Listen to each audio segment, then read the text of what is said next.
কিরে ঘর জামাই, কি করিস এই জায়গায়? আর বলেন না ভাই, শ্বশুর বলছে ইটগুলো গোছায় রাখার জন্য, তাই একটু গোছায় রাখতেছি। তুই যে শ্বশুর বাড়ি থাকিস আর থাইকে যে এভাবে এত কাজ বাজ করিস, তোর কি একটু খারাপ লাগে না যে শ্বশুর বাড়ি এসে এইভাবে এত কাজ বাজ করতেছ? ভাই শ্বশুর বাড়ি তো আর সাথে থাকি না, নিজের সোনার সংসার ফেলে দিয়ে এসে বইয়ের ভালোবাসার টানে শ্বশুর বাড়িতে থাকি। সবই তো বুঝলাম, তুই যে তোর বউয়ের এতটা ভালোবাসিস, কই কোনোদিন তো দেখলাম না তোর বউ তোরে এতটা ভালোবাসতে। ভাই তাহলে দুটো কথা বলি। কি বলবি বল। ভাই কয়েকদিন আগের কথা, আমার শ্বশুর কলার জমিতে আমাকে পাঠাছিল কলার জমি পরিষ্কার করার জন্য। আমার শালা আসে কি বলে আমার জানেন?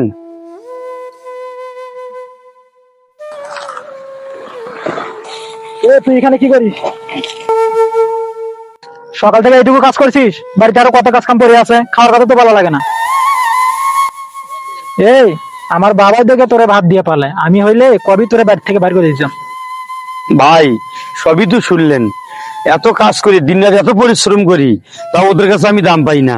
ওরা আমাকে গরুর মতো খাটায়। ভাই আমি পড়ে আছি শুধু আমার বউয়ের ভালোবাসার জন্য। বউকে এত বুঝাই, চল আমরা বাড়িতে যাই, বউ আমার যেতে চায় না। ভাই এই বউয়ের জন্য আজকে আমার জীবনটা শেষ। তোর কথা তো সবই শুনলাম, সবই বুঝলাম, তা আমি তোর দুটো কথা বলি, চল ওই জায়গায় যাতে বসি। ভাই তাহলে চলেন। চলো তাহলে এখানে বসে থেকে কিছু কথা বলি।